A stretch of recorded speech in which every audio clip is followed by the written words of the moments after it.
네, 좋은 아침입니다. 모닝쇼 이건입니다. 오늘 뉴욕 증시는 하락을 하면서 거래를 마쳤습니다. 아무래도 이번 주 내내 하락하는 정도가 좀 더 많았던 뉴욕 증시가 되겠는데요. 간밤의 하락은 어제 하락과는 조금 다른 성격의 움직임을 보였다라는 점 말씀을 좀 드리도록 하겠습니다. 3대 지수 모두 밀렸고 이날은 나스닥 종합지수가 가장 많이 밀리는 흐름들을 보여줬습니다. 엔비디아가 이제는 상승 랠리가 이제 드디어 종료가 되는 그런 모습들이 나왔고 이른바 매그니피센트 7개 종목들이 하락을 하면서 시장에서는 부진한 모습들을 보여줬습니다. 다만 그것들을 제외한 종목들, 특히 중소형단에서는 상승세가 나오게 되면서 순환매가 나왔다라는 점 특징이 되겠고요.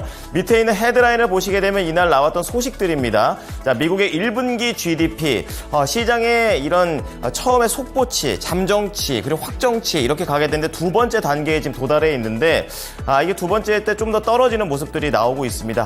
왜 그런지 좀 알아보도록 하겠고요. 그럼에도 불구하고 이제 애틀랜타 연은 총재라든지 그리고 뉴욕 연은 총재 같은 경우에는 그래도 4분기 때는 금리 인하할 수 있다라는 그런 조금은 비둘기파적인 완화적 발언들이 나오기도 했습니다. 자, 여기에 더해서 매그니피센트 7이 떨어지고 있었을 때 테슬라는 또 좀 긍정적인 그런 소식들이 나오고 있는데요. 중국에서 이 자율주행과 관련된 그런 내용들이 나와졌고 테슬라만 오른 게 아니라 밑에 있는 파란색 라인에 있는 중국차 3인방 대부분의 이 전기차 종목들이 상승했다라는 점 오늘 국내에도 연결되지 않을까 생각이 듭니다. 자, 이 밖에 의류업체 갭 그리고 컴퓨터 업체 장 마치고 나왔던 AI 쪽 인프라와 관련되죠. 이제는 델 테크놀로지와 관련된 소식들이 나와줬고요. 거기에 어제 말씀드렸던 세일스포스닷컴의 하락세가 본장에서도 엄청나게 세게 나오는 모습이었습니다. 어디에 영향을 미쳤는지 잠시 후에 말씀드리고요. 옆으로 넘어와 보시면 국내 내용들 그리고 국외에서도 봐야 될 내용들을 정리를 전반적으로 해놓은 건데요. 역시 테슬라와 관련된 내용들이 좀 겹치는 부분들이 있습니다. 오늘도 좀 많이 강조가 될 것 같고요. 그 가운데 또 반도체와 관련된 소식 그리고 SK 지분과 관련된 내용 이혼과 관련해서 잘못하면 이렇게 됩니다. 이런 부분들이 좀 나와줬고요. 또 엔터 쪽과 관련된 미니진 어도어와 관련된 그런 얘기들까지 나오고 있습니다.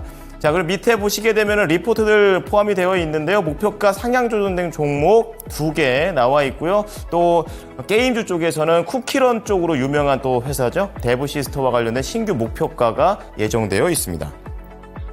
자, 그럼 미국부터 보시겠습니다. 중소형주가 올라가고 그리고 대형주가 하락하게 되면서 시장은 결국에는 하락으로 좀 전환된 모습이 되겠습니다.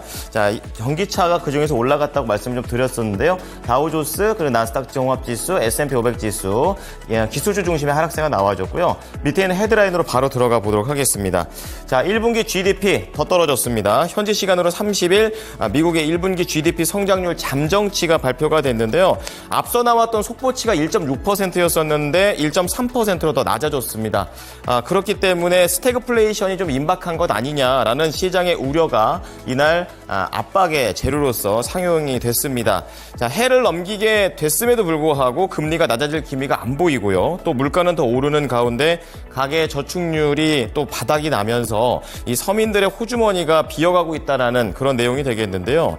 자, 이 미국의 GDP 성장률은 그동안의 히스토리를 보게 되면 작년 1분기 때 2.2, 그 다음에 2분기 때 2.1로 살짝 조정을 받았다가 3분기 때 4.9%로 깜짝 성장을 달성을 하게 되면서 이 여름 휴가 피크 시즌 덕을 좀 봤다라는 해석이 나왔습니다. 하지만 그 다음 분기 딱 한 분기 지나고 나서 지표가 1.3%까지 떨어지게 되면서 성장률이 한 분기 만에 반토막 이하로 떨어져 버렸고요. 코로나 이후에 소비를 늘리려는 정부의 정책 효과가 이제는 효과가 없어졌다라는 것을 보여줬고 인플레이션이 쉽게 안 잡히면서 경기 침체 우려가 부각된 하루가 되겠습니다. 자, 이것과 연동해서 보아야 될 것이 바로 패드워치에서 나왔던 연방기금금리 선물시장과 관련된 내용들이 되겠는데요. 연준이 오는 11월 25bp 기준금리 인하에 나설 가능성을 지금 가장 크게 반영 중에 있기 때문에 시장에서는 올해 한 번이 아니라 두 번, 또 세 번까지도 되지 않을까 이런 생각을 하고 있다가 조금 더 금리 인하에 대한 기대감이 줄어든 하루가 되겠습니다. 자, 그런 가운데 연준 총재들은 어떻게 발언을 하고 있을까요? 두 분 내용 좀 볼 텐데 우선 애틀랜타 연은 총재가 되겠습니다. 지금 기준금리 인하를 준비하고 있는 시점이 올해 4분기라고 연은 총재가 밝혔는데요. 이 블룸버그 통신, AF 통신에 따르면 보스텍 애틀랜타 연은 총재는 현지 시간으로 29일 컨퍼런스 자리에서 예상대로 인플레이션이 천천히 진행되고 그리고 노동시장이 천천히 질서 정연하게 일종의 약세지만 그래도 안정적인 성장세로 돌아가는 것이 전망이다라고 얘기를 했습니다. 여기에 보스틱 총재는 다양한 인플레이션 지표가 연준이 목표하고 있는 범위로 돌아가고 있다라고도 설명을 내놨고요. 이렇게 되면서 연말 4분기를 금리 인하에 대해서 실제로 생각하고 준비할 수 있는 시점으로 본다고도 얘기했습니다. 또 이와 관련해서 윌리엄스 뉴욕 연방준비은행 총재, 이른바 연준에서 3인자라고 하시는 분인데 이분께서도 미국 경제와 관련해서 앞선 이런 GDP와 관련된 불안함이 있음에도 불구하고 연착륙 가능성이 높다라고 얘기도 했고요. 인플레이션이 좀 높기는 한데 올해 말에 둔화가 좀 더 확산되는 분위기로 갈 것이다 라고도 얘기를 해줬습니다. 자, 이번에 세 번째 소식 넘어가 보겠습니다. 테슬라입니다. 이날 전기차 전반적인 상승세가 나왔다라는 것이 특징이 좀 되겠는데요. 테슬라 쪽과 중국의 연결고리가 조금 더 강화된 호재로서 나오고 있습니다.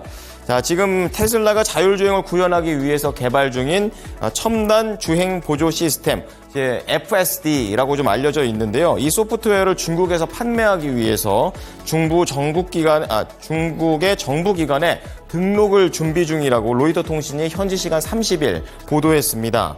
자, 로이터 통신 측에 따르면 중국의 산업정보기술부에 FSD 소프트웨어를 등록할 준비를 하고 있다라고 인용을 했고요. 중국 산업정보기술부에 소프트웨어를 성공적으로 등록하게 되면 테슬라의 내부 직원들이 중국의 공공도로에서 차량을 주행하면서 FSD를 테스트한 뒤에 몇 달 내에 중국의 테슬라 차주들에게 이 소프트웨어를 판매할 수 있게 된다라고도 그 앞으로에 대한 과정을 구체적으로 서술했습니다.